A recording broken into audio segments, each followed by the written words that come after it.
그동안 안녕하셨습니까? 네, 요즘 비도 많이 오고 또 그러니까 폭염이 많으니까 웃음 풍조라는 말이 실감이 나요. 그렇죠? 그 비가 오고 바람이 부는 게 순조로워야 된다는 거예요. 근데 폭우, 폭풍, 폭염 그러게 되면은 고통이 많이 따르죠. 여러분들도 이 빗속을 헤치고 오셨는가요? 네, 그게 바로 구도자의 자세예요. 법을 구하는 사람의 모습이에요. 법을 구하는 사람의 모습, 그 정진의 모습, 그런 것을 볼 수 있습니다. 여러분들에게서요. 자, 보살이에요. 보살에서 이제 부처로 가는 거예요. 보살의 계기가 많아요.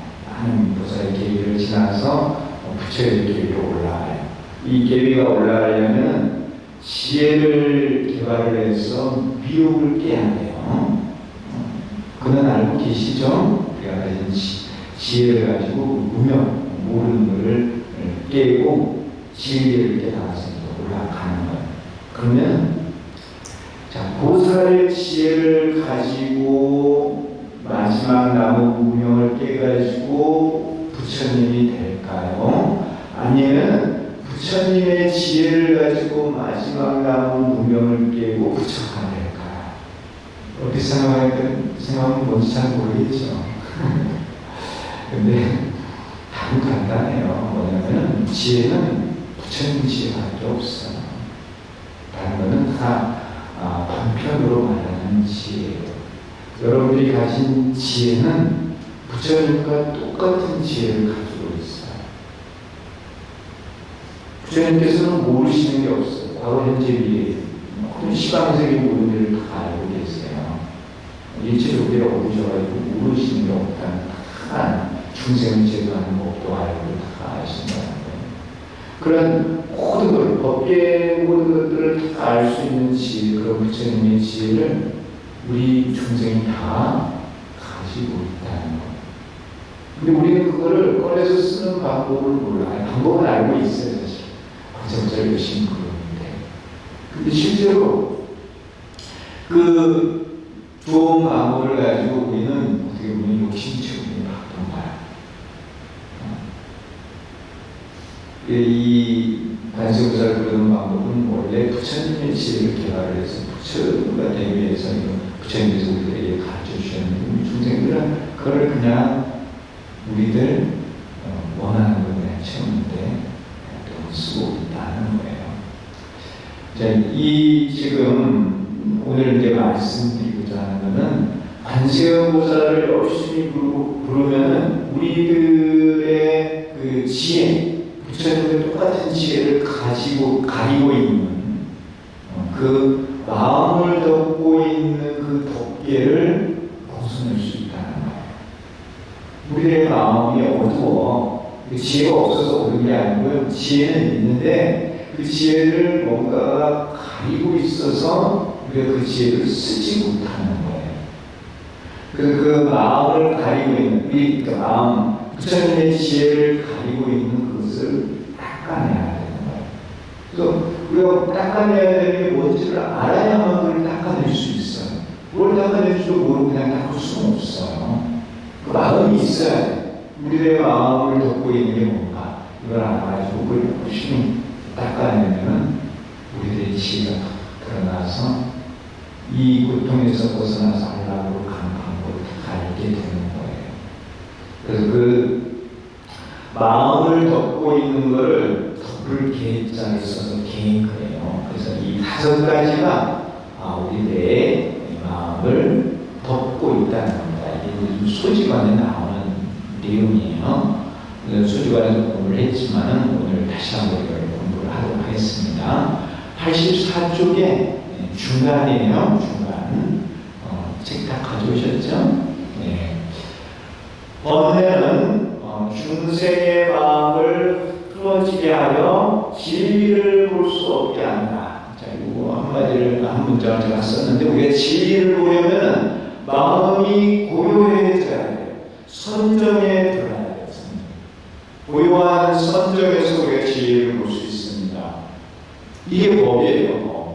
이 마음이 고요하지 않으면 선정에 들 수 없어요. 선정에 들지 않으면 지혜가 개발이 안 돼요.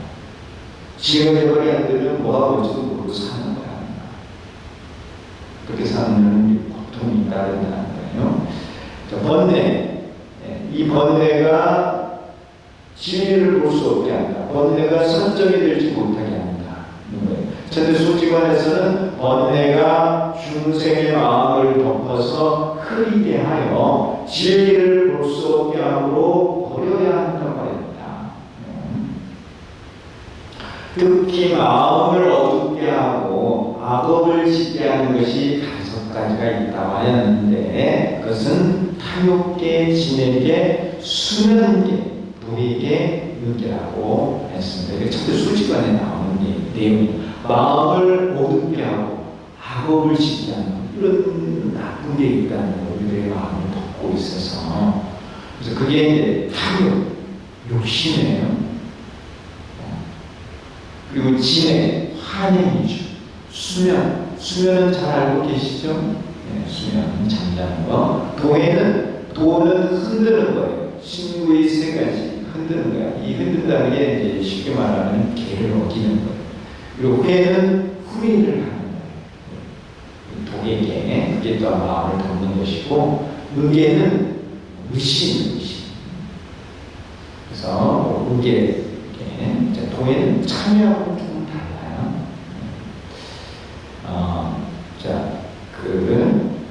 탐욕계, 욕심이죠. 탐욕계는 선한 마음을 덮고 마음을 흐트러지게 함으로 버려야 한다. 탐욕. 내가 일한 것 이상으로 뭔가를 바라는 것, 그런 게 다 탐욕이에요. 일하지 않았는데도 뭔가 얻어지길 바라는, 이런 게 탐욕이죠. 그건 사전도 있어요. 노력하지 않고 얻기를 바라는 것, 이런 게 전부 다 탐욕이에요. 진에게 화를 내는 거죠. 좋은 법을 잃게 하고 법의 즐거움을 얻지 못하게 하며 여러 가지 나쁜 말을 하게 해서 악업을 짓게 함으로 버려야 한다. 이 나쁜 말, 악구죠. 악구로 악업을 짓는 거예요. 언제요? 화가 났을 때. 네. 화내지 마세요. 화는 불을 내는 거예요. 환행은 이렇게 즐거움을 얻지 못하게 하고 나쁜 말을 하게 하고 악업을 짓게 한다는 거예요. 또 수면계, 잠을 자는 거예요. 수면계는 마음을 흐리고 어둡게 하는 것으로서 마음을 닫는 사람에게는 가장 좋지 않은 것으로 여기에 빠져서는 안 된다. 가장 좋지 않은 것. 이건 제가 쓴 표현이에요.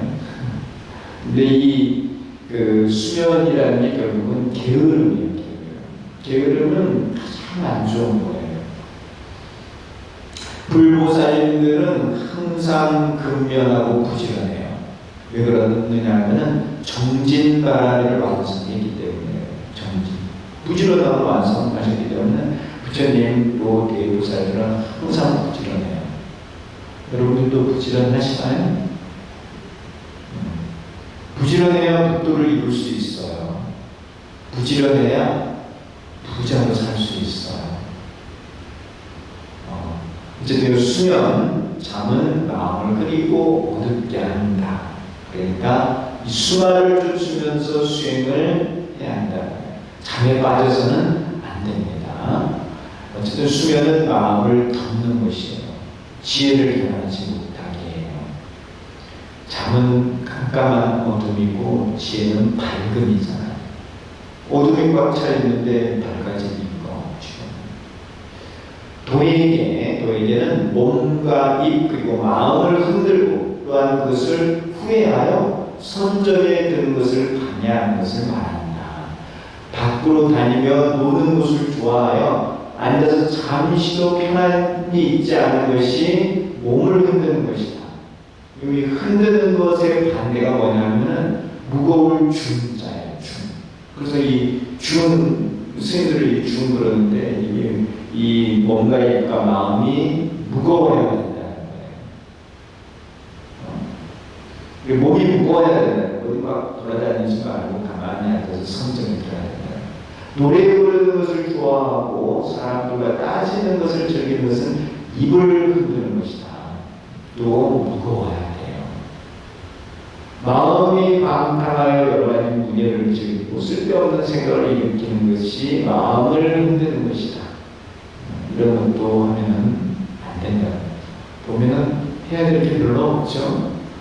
불교에서는 해야 될 것은 조용한 곳에 앉아서 열심히 광세음 보살을 부르는 거예요. 어쨌든 이러한 것들은 이제 신구의 사모 이런 걸 흔드는 것이 된다는 거예요. 그래서 어떻게 보면은 불교는 무상 심심법이야. 심심. 근데 그 심심한 곳에서 미묘법이 나와요.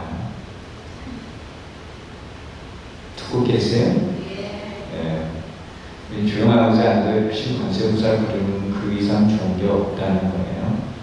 이러한 세 가지 흔들림은 출가의 마음을 깨뜨림으로 경계해야 한다. 그런데 이와 같이 흔들고 나서 그것을 후회하면 마음이 어둡게 되고 그것이 마음을 산란하게 하여 선정이 되지 못하게 함으로 그래야 한다. 흔들고 나서 내가 왜 그랬지 이렇게 막 후회만 하는 거야. 그러면 선정이 되지 못한다. 잘못을 했으면 참회하고 그 다음에 마음을 내려놓고 무시면서 열심히 관세음을 불러야 됩니다. 그래야만 선정이 될 수 있다. 어쨌든 이 도해가 그 선정이 되는 것을 방해한다는 것입니다. 의계는 의심이에요. 의심은 어리석음에서 나와요. 의계는 의심이 마음을 덮어서 믿음을 일으키지 못하게 하는 것이다. 의심에 크게 세 가지가 있는데 자신을 의심하고 스스로를 의심하고 불법을 의심하는 것이다. 이러한 세 가지 의심은 선정의 방해가 된다는 거예요. 자신의 근기가 어둡고 둔하며 또한 자신의 업장이 두텁고 무겁다고 의심을 하면 선정이 들기 어렵게 된다. 나는 뭐든 해도 안 돼. 이런 생각을 하면 진짜 안 되는 거예요. 오히려 밝은 생각을 하는데 나는 부처님과 똑같은 지혜가 있어. 나는 열심히 노력하면 뭐든 할 수 있어. 이런 건설적인 생각을 해야 되는 거예요. 그래서 열심히 노력해야 돼요. 또한 스승을 의심하여 업신여긴다면 선정에 들지 못한다. 스승을 의심하면 안 된다는 거예요. 또 86조래요. 그리고 자기 생각에 집착하여 불법을 받아들이지 않고 의심한다면 아무것도 얻을 수 없다. 자기 생각에 집착하는 것은 뭐라 하냐면 고집이라 해요. 고집이 있으면은 불도를 이루기가 어려워요. 불도라는 것은 고집을 버리는 거야. 고가집을 벗어나서 도와 묘를 이루는 게 불도예요. 그래서 이 세속의 마음을 비워내고 불법으로 내 마음을 가득 채워야 돼요. 부처님법으로. 그러면은 행복이 눈앞에 보입니다. 자, 이와 같이 의심을 하여 믿음이 없으면 불법 가운데 얻을 것이 없다. 보물이 있어도 손이 없으면 가질 수 없는 것 같아요. 보물은 이제 삼보를 비교하는 거죠. 따라서 의심을 버리고 믿음을 가져야 한다. 믿음은 삼보에 대한 믿음이에요. 불보, 법보, 삼보. 그래서 부인사도 삼보단이 있죠. 마음을 덮어 진리를 볼 수 없게 하는 이와 같은 5가지 덮임은 삼도에서 기인한다. 이와 같은 5가지가 마음을 덮고 있기 때문에 지혜가 드러나지 않고 지혜가 드러나지 않으니까 진리를 모르고 진리를 모르니까 업을 짓고 고통을 받는 거예요.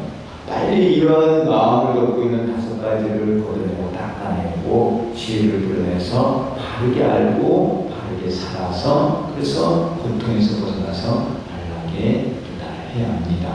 마음을 덮어 진리를 볼 수 없게 하는 이와 같은 5가지 덮임은 삼독에서 기인한다. 이 5가지를 연결을 시키면은 탐진치 삼독과 연결이 된다는 거예요.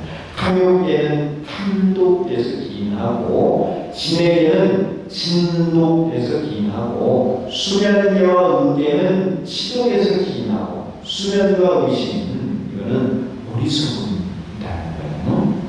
도에게는 탐진치의 삼독이 함께 작용하여 일어난다. 5가지 덮임은 이와 같이 4가지 번뇌로 나눌 수 있다. 그러니까 탐진치와 탐진치 3가지가 함께 작용하는 것, 이렇게 4가지로 나눌 수 있다. 그리고 탐욕계가 21,000개의 번뇌를 만들고, 진해계가 21,000개의 번뇌를 만들며, 수면계와 의계가 21,000개의 번뇌를 만들며, 도해계가 21,000개의 번뇌를 만들어서 전체 84,000개의 번뇌가 된다. 그래서 84,000 법문이 있습니다. 부처님의 법문. 그 부처님의 84,000 법문은 바로 이 4가지에서 기인하는 거예요. 이 4가지를 없애면 모든 것들을 없앨 수 있다는 것이에요. 따라서 탐욕계, 진해계, 수면계, 도해계, 의계를 버리던가 아니면 탐진치의 삼도를 없애면 84,000의 번뇌를 없앨 수 있습니다. 그런데 이 관세음보살 공부품에 이런 84,000의 번뇌를 없앨 수 있는 방법이 있다는 거예요. 그게 바로 관세음보살을 일심으로 칭송하는 거예요. 공부품에서는 관세음보살을 항상 생각하고 공명하면 삼독의 번뇌로부터 벗어난다고 했으며, 이것은 결국 84,000의 번뇌로부터 벗어날 수 있음을 말합니다. 모든 번뇌로부터 벗어날 수 있습니다. 어떻게 하면요? 관세음보살을 항상 생각하고 공경합니다. 관세음보살을 일심으로 칭송합니다. 모든 번뇌에서 다 벗어난다. 우리의 마음을 덮고 있는 그 모든 것들을 전부 다 깎아내서 부처님의 지혜를 다 드러낼 수 있다는 거예요. 그러니까 관세음보살을 부르면 성불할 수 있다는 거예요. 부처가 될 수 있다는 거예요. 우리가 이런 좋은 방법을 알고 있는데 이걸 잘 활용을 해서 빨리 우리가 부처가 되어야죠. 실제로 관세음보살을 일심으로 칭명하면 84,000의 번뇌뿐만 아니라 모든 번뇌로부터 벗어날 수 있다는 거예요. 그래서 이제 이런 말을 이제 왜 써놨느냐면은 보통은 관세음보살 불러가지고 내 번뇌만 없애려고 해요. 내 번뇌뿐만 아니라 모든 중생의 번뇌를 다 없애야 돼요. 그런 마음이 돼야 된다. 모든 중생의 그런 번뇌를 없애는 방법도 관세음보살을 부름으로써 얻을 수 있어요. 그런 지혜가 개발이 된다는 거예요. 번뇌가 그치면 선정에 들고 고요한 선정에서 지혜가 열려 진리를 깨닫게 된다. 그래서 여기서 이제 미신도들께 꼭 한 가지 더 강조하고 싶은 말씀이 있습니다.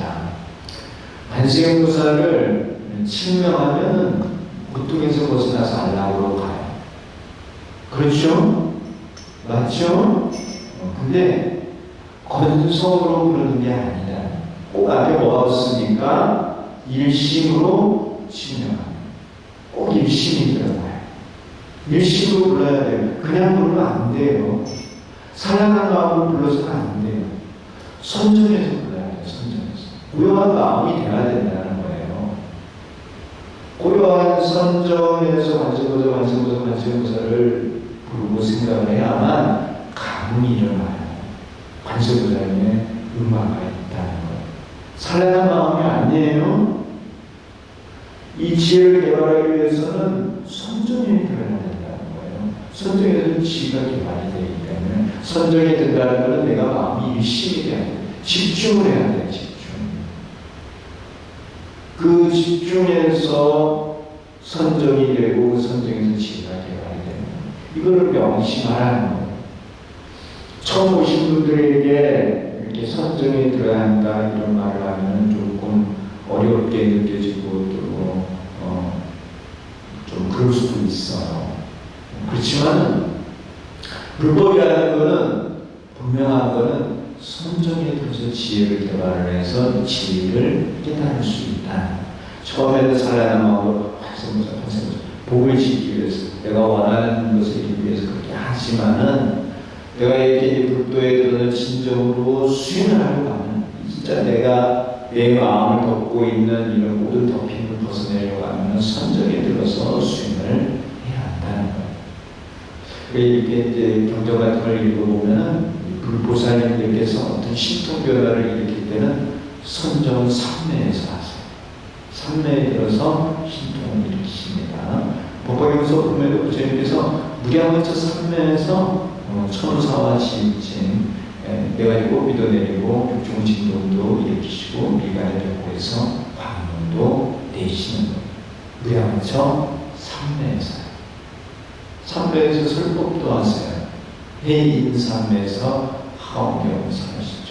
3매에서 이런 변화가 일어나는 거예요. 우리가 이제 3매에 드는 거 그게 바로 선정이에요. 그 선정에서 지혜가 개발돼요. 그걸 지관이라고 하는 거죠. 그 유마경이라고 하는 경전이 있어요. 위마 끼르띠 유마힐 이 유마힐이 뭐라고 했느냐면은 불신 부처님의 몸은 종지관생 지관에서 생겨난다 이런 말을 했어요. 이 지관을 통해서 우리가 이 육신을 불신으로 만들 수 있다는 거예요. 부처님 몸으로. 이거 부처님 몸이 돼야 돼요. 부처님 몸이 돼야 됩니다. 부처님 몸은 불생불멸이에요. 지와 만이 원내를 그치게 하며 또한 진리를 드러나게 합니다.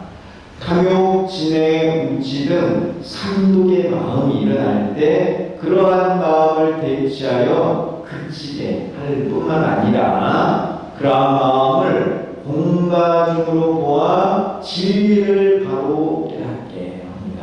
이렇게 문장 하나로 썼는데 이 문장에 많은 의미를 사실은 가지고 있어요. 이 문장이요. 탐욕진의 우치 삼독이죠.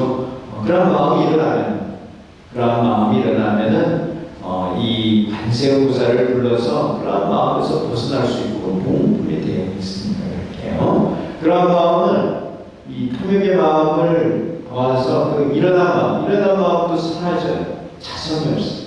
그런 자성이 없는 것은 생할 수가 없어요. 불생이기 때문에 공이에요. 그런 마음이 공이고 공하기 때문에 또한 모든 변화가 다 일어날 수 있어요. 생멸 변화할 수 있어요. 그 공하기 때문에 생멸 변화하는 그 모든 것을 가라고 해요. 그리고 공이면서 가요. 가이면서 공이기 때문에 바로 중도다. 그래서 마음에서 일어나는 한순간의 생각을 관해서 공과적으로 관해서 공과적인 진리를 깨달을 수 있습니다. 탐욕의 마음이 일어날 때 마음을 어느 한 대상에 집중하면서 마음이 흐트러지지 않게 하여 탐욕의 마음을 그치는 것을 계연 수경지라고 합니다. 이 계는 묶을 개자고 연은 대상이에요. 대상에 묶는 거예요. 요 연은 유견이 있어요. 유견. 그 수경, 수경, 수는 지킬 수자고 경은 경계도 육경이 있어요. 그래서 연은 행주자와 작어 이 유견이고 경은 색성량 미촉법이에요. 이 육경. 그래서 그런 원하는 대상에 그 마음을 묶어 놓아서 그래서 번뇌를 그치는 것을 계연 수경지 이렇게 표현해요. 그러니까 탐욕의 마음이 일어나려고 할 때 그러한 마음을 처음부터 눌러서 일어나지 않게 하거나 일어난 마음을 눌러서 그치게 하는 것을 진심지라고 합니다. 뭔가 막 갖고 싶은 마음이 있어. 그러면 그 마음을 이를 악물고 누르는 거야. 단전에 힘을 주고 그런 생각을 팍팍 눌러. 그런 것을 재심지라고 해요.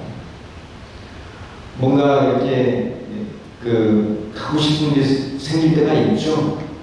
사실 지나고 나면 별것도 아닌데 그런 마음이 확 일어날 때가 있어요. 그 순간만 지나면 되거든요. 근데 그걸 못 참고 저지르게 되죠. 저지르고 나서 나중에 후회를 해요. 그러니까 그런 후회를 하지 않으면 그 마음을 확 눌러야 돼요. 이를 억물고 확 누르는 거를 재심지 이렇게 표현을 해요. 이러한 지로서 번뇌의 마음을 그치게 합니다. 현대사회에서는 다음같이 말하고 오정심이라는 게 있습니다. 탐욕이 많은 중생은 부정관을 닦고, 오정심 가운데 첫 번째 부정관. 탐욕이 많으면 부정관을 닦는다. 부정관은 내 몸이 부정함을 관하는 거예요. 이제 피부를 벗겨보면 힘줄이 있고 뼈가 있고 피가 있고 부정하다고 관하는 거예요. 그래서 욕심을 버리는 거예요. 그래서 탐욕이 많은 중생은 부정관을 닦고, 성냄이 많은 중생은 자비관을 닦고, 화를 많이 내면은 항상 모든 중생은 자비롭게 보는 거예요. 그래서 누가 나를 욕하고 하더라도 자비롭게 보는 거야. 그래서 화를 내지 않는 겁니다. 성냄이 많은 중생은 자비관을 닦고, 산란함이 많은 중생은 수식관을 닦고, 수식은 식을 세는 거예요. 하나부터 열까지 날숨을 세는 게 수식관이에요. 그래서 산란한 생각을 그치는 거고, 어리석은 중생은 인연관을 닦고, 이게 무슨 뜻이냐면은 일은 1시간 하고 돈은 많이 받으려고 해요. 그런 게 인과에 어긋난다는 생각이에요. 조금 하면서 큰 복을 바라는 거, 그것도 인과에 어긋나는 생각이에요. 그런 게 어리석어요. 그러니까 그런 어리석은 마음은 인과를 가지고, 모든 것은 다 원인에 따라 결과가 있다고 하는 이런 인과를 가지고 그런 어리석은 생각을 고친다는 거예요. 살아가면서 힘든 일이 있어. 그 힘든 일을 남한테 책임을 돌려. 내가 누구를 잘못 만났어. 부모든 배우자든 자식. 내가 누구를 잘못 만나서 이 고생해. 그런 게 어리석은 생각이에요. 내가 이렇게 살아가면서 어려운 거는 다 내가 지어서 내가 받는 거예요. 그런 게 인연관이에요. 아셨나요? 살아가면서 어려움을 겪으면 남을 탓할 게 하나도 없습니다. 다 내 탓이에요. 무슨 일이 일어나면 자신을 돌아보고 자신을 고치면 그러면 지혜롭다는 거예요.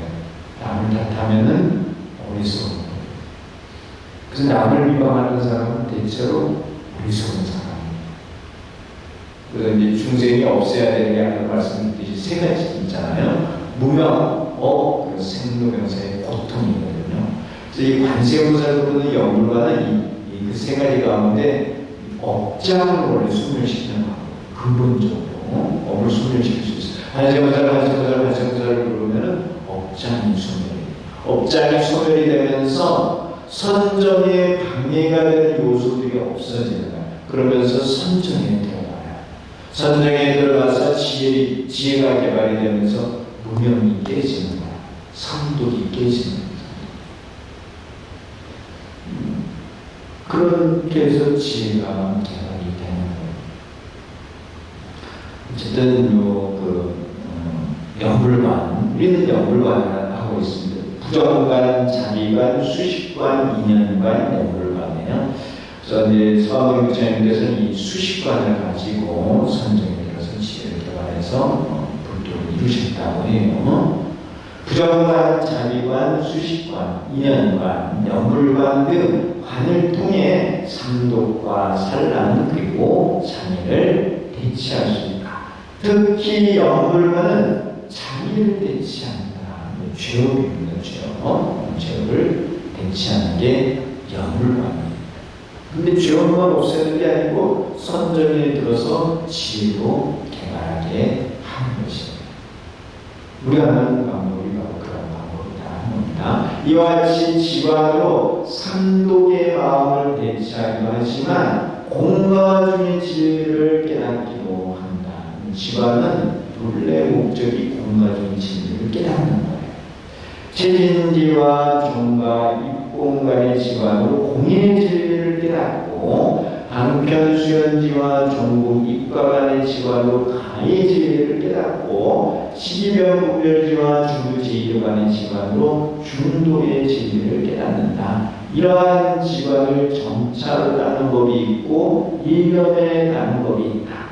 되게 이제 어려운 말이에요. 이 말씀을요. 그래서 점차가 있고 일념에 따는 법을 원돈지관 이렇게 표현해요.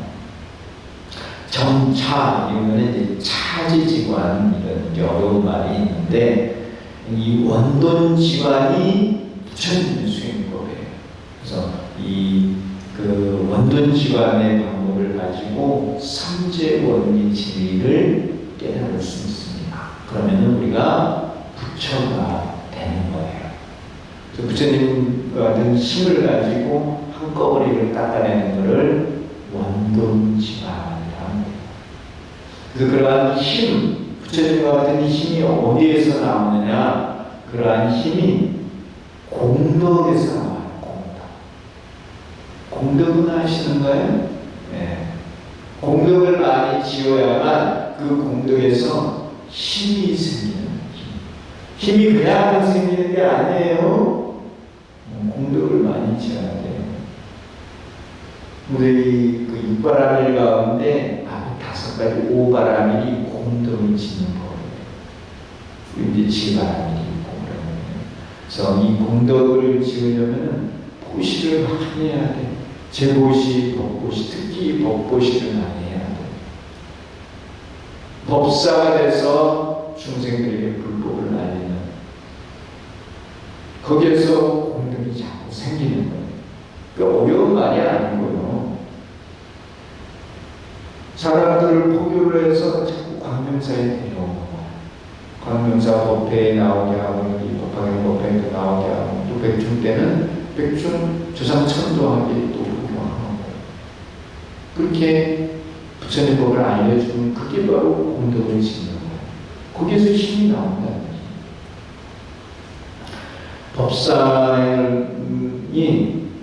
법사행이 법공양이에요. 법공양에서 공덕이 생기는 거예요. 해야 될 일이 많습니다. 그러니까 부지런해야 돼요. 전진바람이 있어야 돼요. 그 세 가지 지관, 공예지관, 가예지관, 중도의 지관이에요. 체진지, 종가입공간 다 공예지관인데 체진의 지는 공이에요. 마음속에 모든 게 다 공이라고 하는 생각을 다 심어놓고 어떤 생각이 일어나면은 공으로 만드는 게 체진지예요. 종가입공간에서 이 가는 삼가인데 인성과 상속과 삼례가예요. 그 세 가지 가는 자성이 없어요. 그런 자성이 없는 것은 무생이라는 거예요. 그래서 가에서 공으로 들어가는 걸 그를 종가 입공관 이렇게 말을 해요. 그래서 체진지 종가 입공관을 통해서는 공의 진리를 깨달을 수 있어요. 또 방편 수연지 종국 입과가는 요거는 방편 수연지 수연은 대상, 여는 대상을 말해요. 중생을 말해요. 중생에 따라서 방편을 쓰는 거예요. 어느 중생이 있으면 그 중생의 아픔, 그 아픔의 원인, 그걸 또 치료할 수 있는 약, 또 치료 방법 이런 걸 아는 것을 방편 수연지라고 해요. 그걸 모르면은 번뇌가 생겨. 중생이 아픈데 어떻게 고칠 수가 없으니까 번뇌가 생기는 거예요. 그런 걸 진사옥이라고 해요. 그런데 방법을 알면 그 중생을 제거할 수 있는 방법을 알면 그런 번뇌가 없어지는, 그쳐지는 거. 방법을 아는 걸 그걸 방편 수연지 이렇게 말해요. 듣고 계세요? 근데 여러분 한번 생각을 해보세요. 뭐냐면은 내 번뇌, 내가 가진 번뇌는 내가 끊을 수가 있어요. 내가 열심히 노력하면 그건 어떻게 보면 입상 너무 당연한데 지금 이 방편 수연지는 뭐냐면 중생이야, 중생. 그것도 많은 중생. 많은 중생들이 가지고 있는 병, 그 병의 원인, 또 약, 또 치료법 이런 걸 다 아는 거예요. 내가 가진 지혜를 통해서, 내가 가진 지혜를 통해서 내 밖에 있는 이런 모든 것들의 인과를 안다는 거예요. 용수보살의 이 주문이라고 하는 곳에 이러한 표현이 있어요. 이유공이고 일체법 특성 이런 표현이 있습니다. 기존으로 되어 있는데 공의가 있기 때문에 공의 빌공자의 뜻자 공의가 있기 때문에 일체법이 성립할 수 있다. 공하기 때문에 이런 모든 것들이 다 생멸 변할 수 있다. 이런 표현이에요.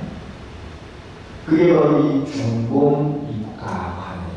모든 걸 공으로 공 안에서 이런 모든 것들이 일어날 수 있는 거예요. 공하기 때문에 수미산이 겨자씨에 들어가는 거예요. 수미산이 얼마나 많고 겨자씨가 조금 있어요. 수미산이 겨자씨에 왜 공하기 때문에 있다고 하면 그거 하는 거지. 자, 어쨌든 수연지와 중공과 간의 지관으로 가해지게 하고, 그래서 이 모든 생멸 변화에 대해서 아는 것을 가라앉다 이렇게 표현하는 거예요. 12변 분별지와 중도 제2 간의 지관으로 중도의 제를 깨닫는다. 2변 분별지, 2변의 분별을 그친다는 거예요. 2변이라는 것은 공이다, 가다, 없다, 있다, 너다, 나다, 진리다, 아니다, 번뇌다, 우리다, 이런 모든 분별을 그치는 거예요. 그게 12변 분별지예요. 그래서 불교는 분별을 뭐해? 집착을 뭐해? 불평등을 뭐야? 12변 분별지와 중도 제2관, 중도, 공가를 바탕으로 중도로 간다는, 중도가 최고의 지위라고 하는 뜻에서 중도 제2관 이렇게 표현을 해요. 중도는 공가에 치우침이 없는 게 중도예요. 그래서 이러한 지관으로 중도의 진리를 깨닫는다. 그래서 공가중을 깨닫는 거죠. 그리고 우리 금강교가 뿔이 세 개예요. 손잡이 하나에 위로 뿔 세 개, 아래로 뿔 세 개. 위로 뿔 세 개는 공가중을 비추는, 아래로 뿔 세 개는 중생들의 근기를 말해서 공가중을 가르치는 거예요. 그래서 상부부야와 중생들. 이러한 지관을 점차로 닦는 법이 있고 이변에 닦는 법이 있다. 그래서 이제 여러 생을 거쳐서 점차로 닦는 거예요. 점차. 차츰 닦다가 부처님의 힘이 생기면, 큰 공덕이 생기면은 그때 가서 한순간에 닦아낼 수 있습니다. 이 부처님의 공덕, 그렇게 큰 공덕을 지으려면은 많은 중생을 제도해야 돼요. 공을 깨달아가지고 삼기법 밖을 벗어나도 다시 삼계에 와서 중생들을 가르치고 수많은 생을 그렇게 닦아가면서 많은 공덕을 지어서 한순간에 이 번뇌를 다 끊어서 부처가 되는 것이에요. 불법이라는 게 그렇게 되어 있습니다. 몸을 보면서는 음욕이 많은 중생, 환행이 많은 중생, 어리석음이 많은 중생 등 모든 중생이 관세음보살을 항상 생각하고 공경하면 이러한 음욕과 환행 그리고 어리석음으로부터 모두 벗어난다고 했습니다. 관세음보살을 일심으로 침명하면 이런 공간의 진리도 다 깨달을 수 있다는 거예요. 오정심에서는 연불관이 단순히 장애를 없앤다고 했지만 법화경에서는 관세음보살을 침명하면 삼독의 번뇌에서 벗어난다고 했습니다. 사실 삼독의 번뇌뿐만 아니라 모든 번뇌를 그칠 수 있습니다. 자, 번뇌는 우리 그친다는 표현을 썼는데 끊어지는 것인가요? 끊어지지 않는 것인가요? 번뇌는 본래 끊는 게 아니죠. 알고 계시나요? 부처님은 번뇌가 있습니까? 없습니까? 부처님은 번뇌가 있으시죠. 그렇지만 그러한 마음을 쓰지 않으시죠. 네, 그래서 번뇌가 있다, 욕심이 있다, 뭐 어떻게 하느냐? 부처님께서 욕심이 있으시니까 중생을 제도할 수 있는 거예요. 욕심이 있는 중생을 알고 그들을 제도할 수 있습니다. 근데 부처님께서 욕심의 마음을 쓰지 않으세요. 왜 그러한 마음을 쓰면 고통이 따른다는 걸 너무나 잘 알고 계시기 때문에 그러한 마음을 쓰지 않습니다. 이런 거를 부단히 단 이렇게 표현을 해요. 부단, 끊지 않지만 단, 끊는다 이렇게 표현을 해요. 또 행어비도 통달불동, 비도 도 아님을 해가여서 통달불도, 불도에 통달한다 이렇게도 표현을 합니다. 이런 말씀은 경전에 나와 있는 말씀이에요. 이 번뇌를 그칠 수 있다. 이러한 의미에서 관세음보살을 칭명하는 것은 번뇌를 대치하는 지원이라 할 수 있다. 그러나 이러한 대치법에 그치지 않는다. 대치라는 것은 이제 대치한다는 것, 자기를 이겨낸다는 뜻이고, 이관이 되어서 진리를 깨닫는 의미도 갖는다. 대치뿐만 아니라 진리도 깨닫게 한다는 것. 관세음보살을 칭명하면 복덕을 갖출 뿐만 아니라 관세음보살께서 응하여 실상을 설해 주어 중생을 깨닫게 합니다. 그러니까 관세음보살을 부르는 방법은 대치법일 뿐만 아니라 진리를 깨닫는 법이기도 하다. 그런 말씀을 드리는 겁니다. 본문에서는 다음과 같이 설하고 있습니다. 90쪽이에요. 만약 어떤 여인이 남자아이를 얻고자 하여 관세음보살에게 예배하고 공양을 하면 복덕과 지혜를 갖춘 남자아이를 낳게 되고, 여자아이를 얻고자 하면 단정하고 예쁜 여자아이를 낳게 되는데, 이 아이가 전생에 덕을 많이 쌓아서 여러 사람의 사랑과 존경을 받게 되느니라. 무진보살아, 관세음보살은 이와 같은 힘이 있으니 만약 어떤 중생이 관세음보살을 공경하고 예배하면 그 복이 헛되지 않느니라. 그러하니 중생들은 모두 관세음보살의 명호를 받아 지녀야 할 것입니다. 이렇게 서가모니 부처님께서 말씀하신 거예요. 이제 이 말씀을 하시기 전에는 관세음보살을 항상 생각하고 공경하면 삼독에서 벗어난다고 했어요. 삼독, 탐진치 삼독에서 벗어난다고 하셨어요. 그 다음에 이 말씀을 하신 거예요. 이 말씀은 뭐냐면은 관세음보살을 부르면은 복덕이 많다는 거예요. 복덕이 많은 걸 뭘로 표현했느냐 하면은 복덕이 많은 자식을 가지게 된다는 거예요. 복 가운데 중요한 게요, 자식복이에요. 자식복. 그래요, 안 그래요? 복덕이 자식을 얻게 되면 집안이 확 일어나. 반대로 업이 많은 자식이 오면 집안이 확 풍지박산 날 수도 있어요. 그렇게 관세음보살을 이렇게 일심으로 칭명하면 복덕이 많은 아들, 딸을 낳는다는 거예요. 복이 생기는 거야, 복이. 이거는 이제 다른 표현으로 뭐냐면은 업장을 소멸한다는 표현이에요. 중생이 이제 세 가지를 벗어나야 한다고 말씀을 드렸죠. 무명업고요. 그래서 무명을 벗어나는 건 삼독 가운데 치독이 없어지는 거예요. 이 무명이 없어지는 거고요. 그리고 이제 업은 죄업이거든요. 죄업은 내가 참회를 하고 그리고 복덕을 쌓아서 죄업을 소멸을 시킬 수가 있어요. 관세음보살을 부르면은 참회도 되고 복도 쌓아서 업장이 소멸한다는 거예요. 그것을 이렇게 그 복덕과 지혜를 갖춘 남자인 단정하고 예쁜 여자아이를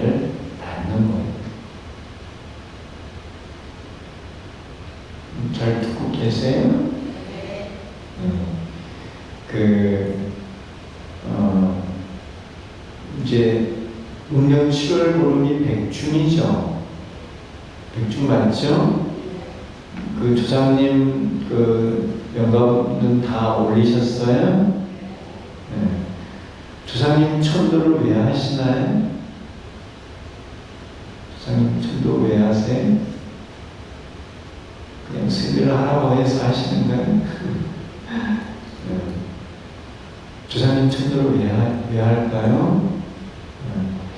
우리에게 나무를 크는 걸 보면은, 나무는, 뿌리가 튼튼해야 나무가 잘 커요. 그렇죠? 이 뿌리를, 땅속에 있는 뿌리를 한쪽을 잘라내잖아요? 그러면 그 잘라낸 뿌리와 관계된 그 줄기는 가지는 썩어요. 죽어서 없어져요. 뿌리하고 가지는 긴밀하게 연결이 되어 있어요. 뿌리에 해당하는 게 조상이에요, 조상. 줄기는 어떻게 보면 나야. 이 가지, 이런 거는 자손이에요, 자손. 조상이 잘 돼야 내가 잘 되고 자손이 잘 되는 거예요. 조상을 잘 모시는 것, 나를 정화하고 자손을 정화하는 것. 그래서 조상님을 잘 모셔야 한다는 거예요. 이해하시는가요? 이제 아들딸 이야기가 나와서 그러는데요. 여러분들이 잘 됐어. 성공했어. 누가 제일 좋아할까요? 네? 우리 출세를 했어. 돈도 많이 벌었어. 높은 지위에 올라갔어. 누가 제일 좋아해요? 부모님이 제일 좋아하는 거. 여러분들이 힘들게 살아. 어렵게 살아. 아프고, 막 근심 걱정도 많고. 그러면 누가 제일 힘들어요? 부모님이죠, 부모는 항상 자식을 생각하고 자식을 걱정하면서 사는 거예요. 그래요, 안 그래요? 제가 잘 알죠. 근데 그 부모가 죽어서도 자식을 생각하고 자식을 보호하려고 한다는 거예요. 그 부모가. 그러니까 부모님께, 돌아가신 부모님께 잘하면은 그 부모님들이 도와주고 싶은 능력만 되면 도와준다. 대사님 말씀이에요. 우리 종단에서는 이렇게 조상님들 제사를 지내게 하죠.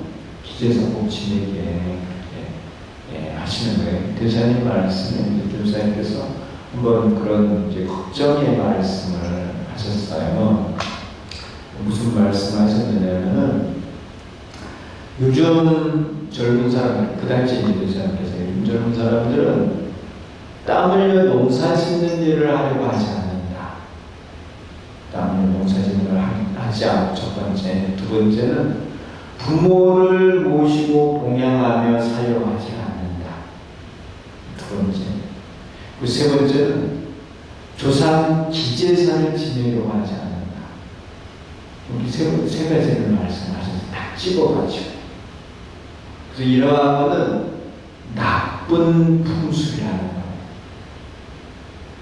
그 좋은 게 아니다. 인간 사회에서 이 세 가지를 안 하려고 하면 좋은 게 아니다. 인간으로 태어났으면 땀 흘려 일하는 것을 당연히 해야 돼요. 부모님 모시고 사는 걸 당연히 해야 돼요. 조상께 기제사 지내는 것을 당연히 해야 한다. 이 인간의 도리를 한다는 거예요. 이해하시나요? 이 세 가지를 안 하면은 다음 생에 인간몸 받기가 어렵다는 표현입니다. 인간이 부모가 있고 조상이 있으니까 이 몸을 받아서 사는 거 아니에요. 부모를 저버리고 조상을 저버리면 다음 생을 기약하기가 어렵다는 거예요. 힘들게 일하면서 사는 게 그게 바로 우리 중생들의 모습이에요. 일하지 않고 편안하게 살겠다. 그게 어리석은 생각이에요.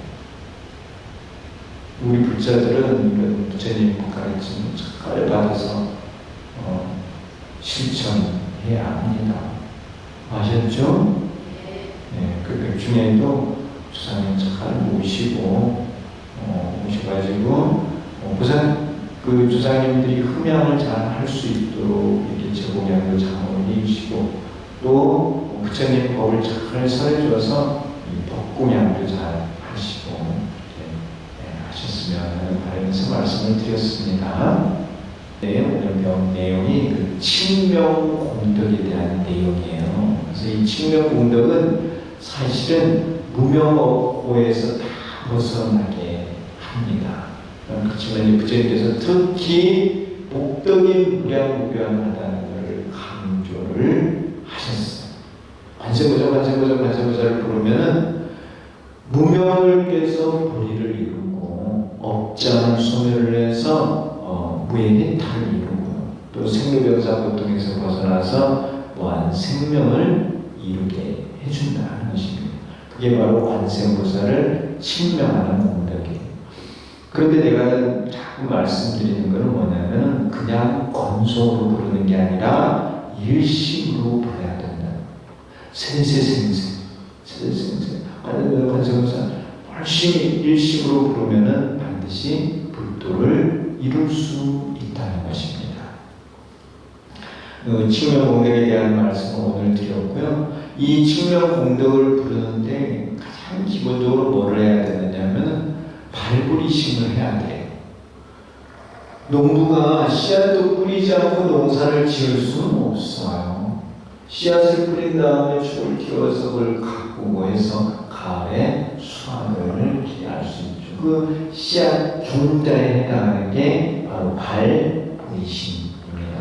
여러 번 이제 강조 말씀을 드렸는데 다음 시간에는 발부리심에 대한 공부를 하도록 하겠습니다. 폭우, 폭염, 폭풍 이런 거 항상 조심하시고 늘 관세음보살을 일심으로 칭명을 하셔서 이런 모든 재난에서 벗어나셔야 합니다. 네, 항상 건강하시고 다음 시간에 뵙도록 하겠습니다. 감사합니다.